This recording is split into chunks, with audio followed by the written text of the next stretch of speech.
So it's a big day for Ron Paul. His audit, the Fed, that he's been jumping up and down about has passed the House of Representatives very, very easily today, and it was supported by all the Republicans, and Democrats were split on it. Nick in Reno, this has got to make you happy. Hi, Nick. You know, the only thing that made me happier was when I heard you open your show with it. Good job. Being on top of the good stuff.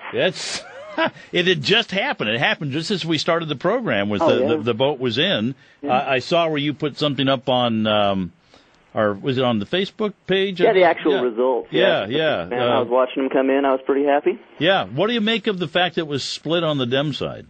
I think that's great news, because you can take that to Harry Reid, and you can say, listen, buddy, we got half of the Dems in the House that are on board with this.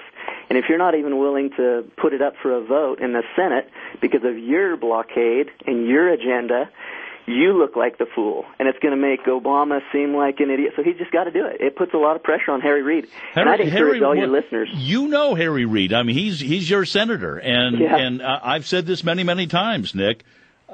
Regardless of the fact that I'm on a different ideological bent than him, I never count that man out. He is one shrewd, skilled leader of the Senate. He was shrewd when he was the minority leader there. I mean, he figures out ways to turn this around and blame the Republicans. I guarantee you, he'll figure out a way. Oh, yeah, he's just as slippery as an eel. You know, he's a good politician, I'll say that much. Yeah. But he's a lousy ideologue. He has a horrible basis to stand on.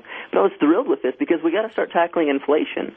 And these big banks, you know, when they can lend out and not even have to charge interest to cover their own risks, that's the whole purpose of a bank charging interest on a loan, is to cover the risk. Yes. Should you default? Sure. They still need to make a little profit. Of course they will. They're bankers. Sure. But they're covering the chance of you defaulting. If that risk is now on the back of the taxpayers, as what we have with the Federal Reserve System, then we're doomed to fail. And that's what your previous caller hit on. He was talking about how these banks will take advantage of in a catastrophe because they're too big to fail. I would submit that they take advantage even when it's not a catastrophe. Even when it's just day-to-day minutia business as usual, they're still making tons of money off of the taxpayers' back, because we're going to have to pay back the bond notes when they come in that the Treasury gets. And so we're on the hook, good or bad, because of the Federal Reserve. Ben Bernanke, though, his point is, I agree with Dr. Paul. We need to be transparent. We need to be held accountable. The Fed, in the years that I've been following them, has become much more transparent. They used to be a secret society, and they have opened up their books about what's on their balance sheet and all the funny money and everything else that they've printed. But so I don't know if we're going to find anything out from a financial audit that's going to be surprising. I think what the interesting part of this is the conflict within the banking system. And Huffington Post had a story out today about the Federal Reserve Bank of Atlanta made, when everything was falling apart, they made 6 major loans to SunTrust banks totaling $7.5 billion. Guess who sits on the Federal Reserve Bank of Atlanta's board of directors is the chairman of SunTrust. So they made a loan to themselves. Yeah, and these pigs like to stay at the trough, and they're not going to like to be audited. But what I want to find out with the audit is the exact rubric. What is their criteria for approving or not approving or causing some QE to come into the market? Because I remember last year I heard a ton of analysis say we'll never see another quantitative easing round. This is the last, and now here we are right on the doorstep of QE3. And it's all money that I think a lot of our gold is being pushed out of our country because of the inflation rates here. We've got a huge trade deficit. That gold goes somewhere, and that's what we want to account with.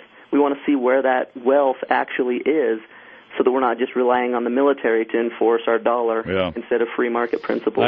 Wow, we're agreeing with all this today. It'll be interesting to see what actually happens, but and it will also be interesting to see, like you said, the Harry Reid is kind of in a little bit of a corner. We'll see if he can figure a way out of this. But if I could just really quick, I mean, to all your listeners, if you want to get on the phone or get on email, send a little note to Harry Reid and let him know whether you're on the left or the right. You want to see this information. We want to see what central banking and central economic planners are truly up to. We want the transparency that this administration promised. We'll get it through one candidate or another, but we want to see it. Are you looking for games that are played within the federal banking system, or are you looking for hidden money, or what do you think is going to come out of this thing? International obligations. I want to see what other countries the United States taxpayer is funding. That's a good one. Good I point. want to see Good point. the allegiances that are not exposed. I want to see that stuff plain black and white. How much have we given to the IMF? How much have we given to the European Union on their fiscal plan over there to try to bail out their countries?